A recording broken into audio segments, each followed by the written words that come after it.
Olá, nós vamos agora conhecer um experimento muito importante. Nós vamos analisar a condução de eletricidade de várias substâncias sólidas, aquosas, e vamos entender o porquê. Eu vou começar aqui falando dos metais. Os metais são dúcteis, têm capacidade de formar fios, são maleáveis, têm capacidade de formar lâminas. E o metal melhor condutor de eletricidade que existe é a prata.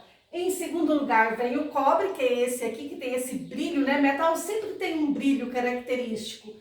Em terceiro lugar vem o ouro e o alumínio em quarto lugar. Então, para vocês conhecerem esse experimento, vamos analisar agora várias substâncias. Olha, nós vamos aqui conhecer um aparelhinho bem simples, onde nós temos aqui uma lâmpada incandescente ligada na tomada. Então nós não estamos fabricando eletricidade, eu apenas peguei um dos fios e cortei. Quando liga o circuito, é lógico, a lâmpada acende. Então nosso objetivo é analisar o que conduz a eletricidade e por quê. E eu vou começar aqui utilizando o alumínio. Vou colocar um fio em um canto e o outro no outro. O alumínio é o quarto metal melhor condutor de eletricidade.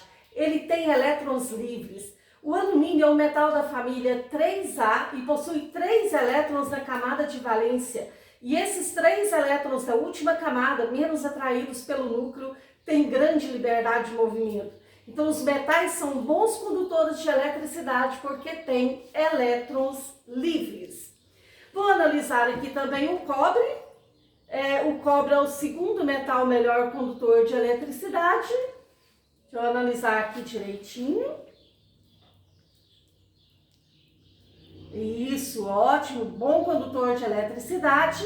Tem elétrons livres. Mas eu quero que vocês analisem o seguinte. Vocês podem observar?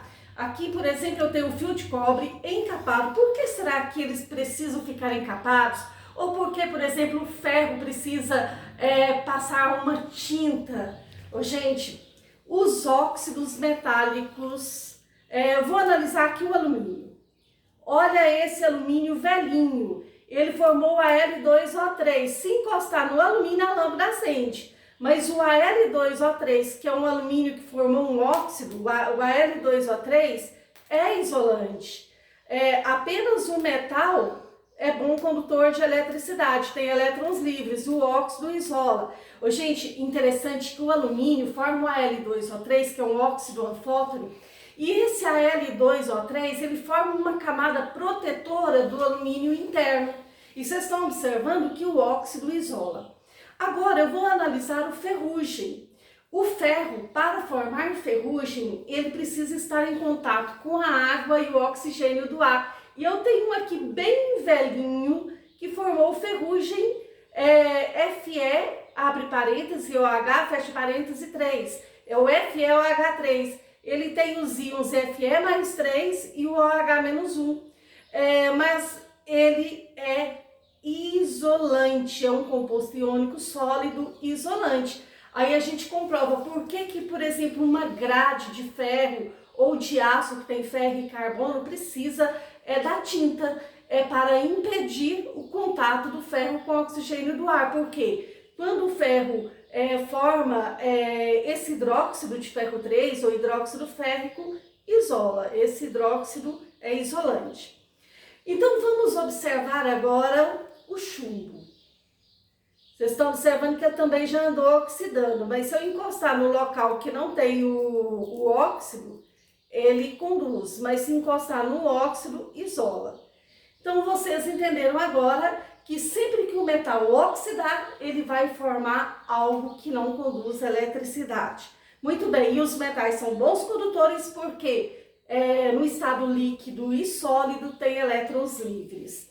Muito bem, agora eu vou analisar alguns derivados de petróleo. Eu tenho aqui a parafina. Essa parafina é hidrocarboneto, derivado de petróleo. São hidrocarbonetos de cadeias grandes, geralmente por volta de 25 carbonos. e 52 hidrogênios aproximadamente, ó, são isolantes. Eu vou pegar aqui um outro plástico para vocês verem, também isolante. Esses derivados de petróleo mais comuns, eles são isolantes, mas por volta do ano 2000, o homem conseguiu fabricar um tipo de plástico, um tipo de polímero, que tem duplas alternadas no polímero. E os elétrons π dessas duplas conjugadas, dessas duplas alternadas, têm liberdade de movimento. Então, esse tipo de plástico que eu não tenho aqui comigo, são bons condutores de eletricidade porque tem elétrons π das duplas conjugadas alternadas no polímero com liberdade de movimento. Agora, eu vou analisar o carbono grafite. Dê uma olhadinha. Vou colocar um fio de cá e um fio de lá. Vocês viram que o carbono grafite é excelente condutor de eletricidade. É o único ametal que tem elétrons livres.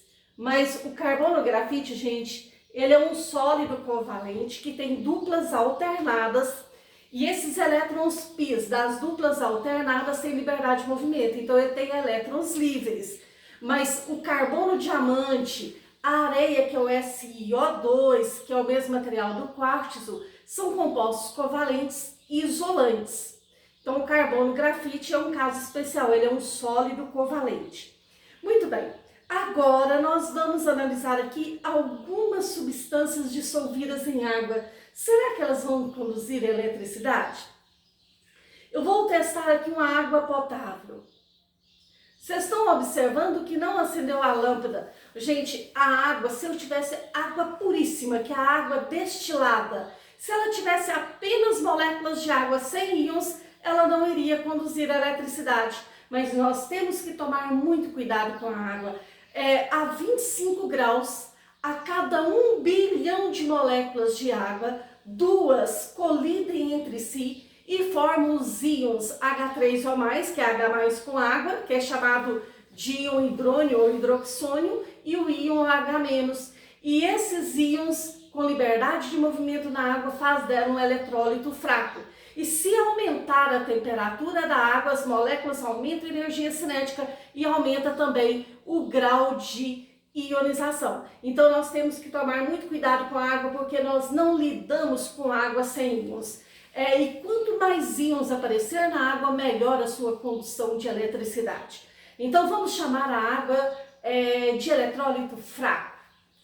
Nós temos aqui, então, uma água potável, a lâmpada não acendeu, e eu vou utilizar essa espátula para colocar um pouquinho de sal de cozinha.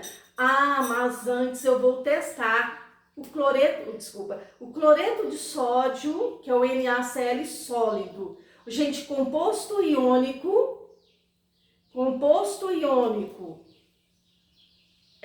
sólido é isolante. Aqui tem os íons Na+ e Cl-, que não estão com liberdade de movimento. Então, qualquer composto constituído de metal e ametal são compostos iônicos e sólidos são isolantes. Agora, vocês podem observar que o fio está com um pouquinho de sal e vou colocar na água.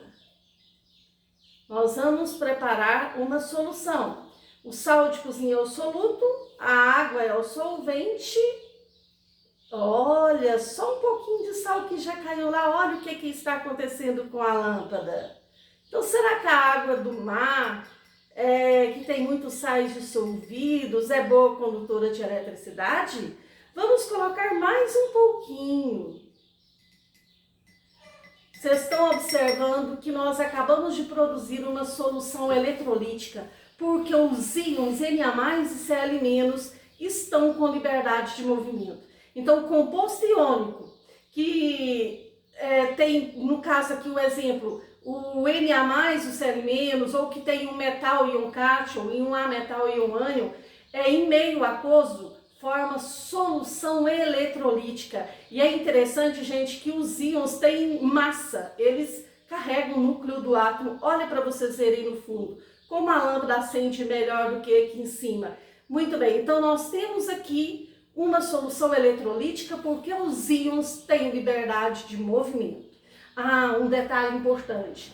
Se eu pudesse pegar esse sal agora, aquecer até 800 graus, ele ia fundir, ficar no estado líquido e ia conduzir a eletricidade. Então, composto iônico sólido é isolante, mas fundido e dissolvido em água, os íons passam a ter liberdade de movimento e são bons condutores de eletricidade. Então, essa é uma solução eletrolítica.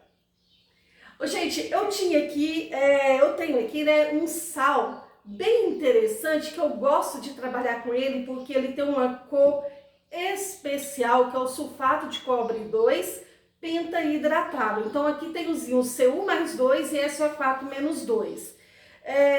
Dê uma olhada nele sólido. Composto iônico constituído de metal e ametal, sólido ele é cristalino e quebradiço nas condições ambientes. E sólido ele é isolante. Olha, o fio também está sujo, né, do sulfato de cobre 2. Agora eu vou colocar em uma água potável. Vamos ver se a lâmpada já acendeu ou não. Vou colocar agora um pouco dele. Vamos ver, olha a lâmpada começando a acender. Ele é lindo, né? Essa cor azulada dele é por causa dos íons Cu mais 2. Íons de cobre, Cu mais 2, tem a cor azulada quando está aí, ó, dissolvido em água, quando ele está sólido, pentahidratado. Então, é o mesmo estilo do sal de cozinha, ó, formou uma solução eletrolítica, porque é um composto iônico dissolvido em água, forma uma solução eletrolítica. E se aquecer até fundir, também. Então, olha, aqui está conduzindo eletricidade porque os íons Cu mais 2 e SO4 menos 2 estão tendo liberdade de movimento. Vocês podem observar que o sal de cozinha, ele dissolveu em água mais rápido, porque tem metal não lá. Esse aqui, como o cobre está nas famílias B, ele tem mais dificuldade de dissolver em água. Agora, eu vou testar a água de novo, a água potável, não acendeu a lâmpada. Nós vamos agora testar o açúcar. O açúcar, que é a sacarose, C12H22O11 sólido, é isolante. O fio está sujo. Nós vamos colocar na água e vamos fazer o teste. Nós temos aqui o açúcar dissolvido em água. Dê uma olhadinha na lâmpada. Será que está acendendo? Ah, talvez eu coloquei pouco. Vou colocar mais. Também não acendeu. Vou colocar mais. Gente, o açúcar é uma substância molecular. A fórmula dela é C12H22O11. Possui apenas ametais na sua molécula. E ao colocar em água, uma molécula distancia da outra, mas não fabrica íons. Então, nós vamos chamar essa solução de solução molecular, porque não acendeu a lâmpada, não fabricou íons com liberdade de movimento. Enquanto essas outras duas já são soluções eletrolíticas, porque tem íons com liberdade de movimento. Agora, eu vou testar outras substâncias. Eu quero testar aqui 2 ácidos e 2 bases. Gente, ácido é substância molecular. Ácido puro não tem íons. Todo ácido puro pode ser o mais forte do mundo, que ele puro é sempre isolante, ele é molecular, constituído apenas de ametais. Mas, segundo Arrhenius, que foi a primeira teoria de ácidos, ácido é toda substância que ao colocar em água libera H+. Se libera H+, vai formar uma solução eletrolítica. E quanto mais forte for o ácido, maior o seu grau de ionização, de fabricação de íons, e melhor a condução de eletricidade. Então, vou usar aqui o limão, que tem ácido cítrico, e aqui o vinagre, que tem o ácido acético. Aquele que acender melhor a lâmpada é o ácido mais forte. Mas são ácidos que a gente tem até na nossa cozinha, então não são ácidos muito fortes. Então, vamos analisar aqui, ó.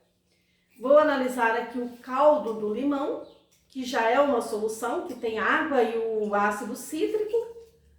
Gente, esses ácidos, então, não se enganem, em meio aquoso sempre fabricam íons. Vou testar aqui um vinagre, que é uma solução também de ácido acético. É um ácido, todos dois são ácidos da química orgânica. Então, vamos ver aqui se são bons condutores de eletricidade. Olha, o caldo do limão. Vou aproximar mais os fios, sem encostar. Ó, espera aí, encostei, vou distanciar um pouquinho aí. Deu para vocês verem que a lâmpada acendeu um pouquinho? Ele até que possui alguns íons com liberdade de movimento. Agora vamos ver o vinagre. Será que ele é ácido mais forte do que o ácido cítrico ou mais fraco? Vocês estão observando que a lâmpada acendeu menos. Ou seja, o ácido acético, ele é um ácido mais fraco. Seu grau de ionização em meio aquoso é menor do que do ácido cítrico. Gente, se eu tivesse aqui um ácido sulfúrico e fizesse o teste dele aquoso, a lâmpada ia acender muito bem. Porque quanto mais forte for o ácido, maior o seu grau de ionização. Agora, eu vou utilizar aqui até meu óculos de proteção, que eu vou lidar com duas substâncias mais perigosas. Eu tenho aqui, o nome está escrito amônia. Amônia é o NH3, uma substância molecular. Mas ela, ao reagir com água, ela forma o NH4OH, que tem os íons NH4+ e OH-. Mas como ela é uma base fraca, ela vai produzir poucos íons em meio aquoso. E ela está em meio aquoso. Tanto que aqui, ó, tá até contando que é uma solução. Então, é a única base fraca dos compostos inorgânicos, volátil e solúvel em água. Então, dê uma olhadinha nela. Vou testar ela. E vou testar o hidróxido de uma solução de hidróxido de sódio. Essa é uma base com pH próximo do 14. Então, vamos só recordar. Ácidos têm pH menor do que 7. Esses ácidos aqui são ácidos fracos. O pH está só um pouquinho abaixo do 7. Nós temos aqui uma base tóxica, volátil, que é o hidróxido de amônio, mas uma base fraca e uma base muito forte. Então, vamos testar. Vou testar o hidróxido de amônio. Olha se a lâmpada acendeu muito ou pouco. Vou aproximar os fios sem encostar. Vou aproximar mais. Ionizou um pouquinho. Oh, desculpa, encostei. Não, aí ó. Ionizou um pouco, se encostei de novo. Então, deu para vocês verem que ela é uma base fraca, porque seu grau de dissociação, porque eu disse dissociação, ela é um composto iônico, o seu grau de dissociação é baixo, então ela é uma base com pH só um pouquinho acima do 7, é uma base fraca. Agora, eu tenho aqui, ó, o hidróxido de sódio, soda cáustica, que é uma base muito forte, o pH é próximo do 14, presta atenção até no barulhinho que deve acontecer aqui, vou até colocar mais próximo aqui para vocês verem melhor. Nossa, até eu assustei. É uma base fortíssima, pH próximo do 14. Praticamente todos os íons Na+ e OH- estão com liberdade de movimento. Formou uma solução bastante eletrolítica. Ela é um composto iônico. Então, o que vocês aprenderam? Ácidos em água ionizam, fabricam íons que antes não tinham. E quanto mais forte for o ácido, maior a ionização. E bases já são compostos iônicos, já tinham os íons prontos, mas quanto mais forte for a base, maior o seu grau de dissociação. Então tá bom, muito obrigada.